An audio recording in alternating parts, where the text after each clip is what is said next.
What's up, nostalgia gamers? Today we're diving into Super Metroid, the game that redefined what it meant to explore, survive, and discover on the Super Nintendo. Released in 1994, this wasn't just another platformer, this was an entire world that you could get lost in. But before we dive in, what's one game that completely sucked you in as a kid, where you lost track of time and just couldn't put the controller down? Drop your answer in the comments, I want to hear your stories. In most modern games, you're a hero on a leash. A glowing objective marker, a chatty companion, a highlighted path on your minimap. They all pull you forward, making sure you never stray, never wander, and never, ever get truly lost. But way back in 1994, one game decided to just cut the leash. It dropped you on a hostile alien planet with nothing but your arm cannon and a mission, and it trusted you to figure out the rest. It didn't just let you get lost, it demanded it. And in doing that, it became a masterpiece. There's a basic agreement between a game and its player. The game gives you a challenge and you agree to try to beat it. But Super Metroid added its own little clause to that deal. The challenge wasn't just about killing giant space monsters or making tricky jumps. The real challenge, the heart of the entire experience, was conquering the planet Zebes itself, not by following a path, but by carving your own. This is the story of how a game's design turned feeling alone, confused, and hopelessly lost into its greatest strengths. This is the genius of getting lost.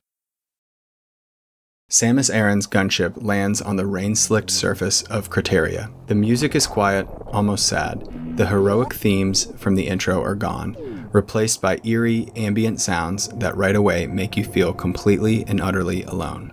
In these first few moments, the game silently tells you that progress isn't a straight line, and you have to actually interact with your environment to get anywhere.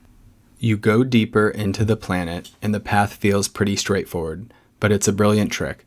The developers are cleverly guiding you through what is, for a little while, a mostly linear path.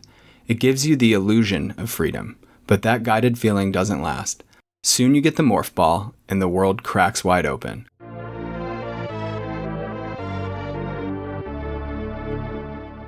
All those small tunnels you couldn't fit into before, now they're potential pathways. The game doesn't tell you this with a pop-up. It trusts you to remember those weird-looking gaps and think, hey, wait a minute, can I use this new thing here? This is the moment the training wheels come off. The freedom is no longer an illusion, it's real, and it's kind of terrifying. And for the first time, you are well and truly lost. Super Metroid is brilliant at teaching you things without ever saying a word. It has no tutorials because the entire world is designed to be your teacher. This is the idea of the invisible hand, a design style that guides you so subtly that you feel like every discovery is yours alone. Locked doors are the clearest example. A red door won't open for your normal beam, but once you find missiles, you remember those red doors and know exactly what to do. The game doesn't need to flash, go back here on your screen. Your own memory and curiosity do the work, but the guidance is way smarter than just colored doors.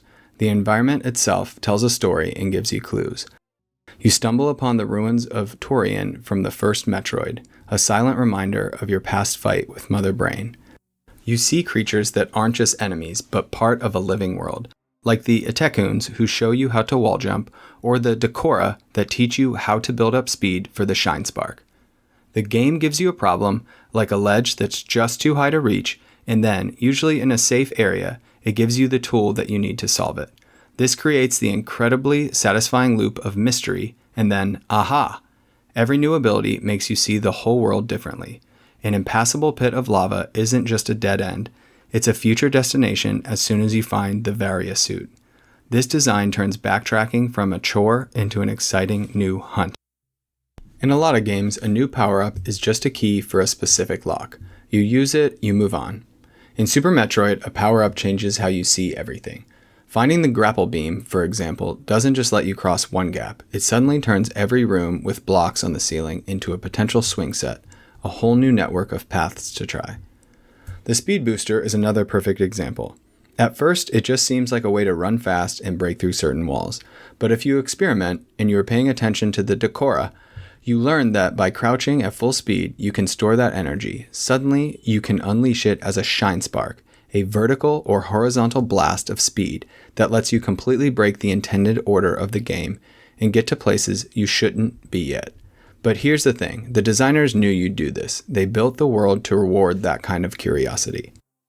This is what makes Getting Lost so amazing. You hit a wall, you feel stuck, confused, maybe a little frustrated. You wander around until finally you find a new upgrade. And with that one discovery, the map in your head completely redraws itself. Dead ends become highways. Impossible obstacles become nothing.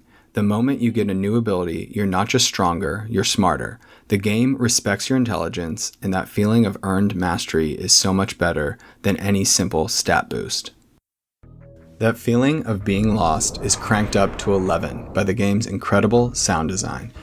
Composers Kenji Yamamoto and Minako Hamano created a soundtrack that's less about catchy tunes and more about creating a living, breathing atmosphere. A lot of the music is minimalist and ambient, focusing on the eerie silence and vast, empty spaces of the planet Zebes. The quiet moments are just as important as the loud ones. The echo of Samus's footsteps in a huge cave, the low hum of ancient technology, the unsettling chirps of creatures you can't see, it all builds a real sense of tension and isolation. And the soundtrack doesn't just set a mood, it tells a story. The music on Criteria's surface is moody and dark.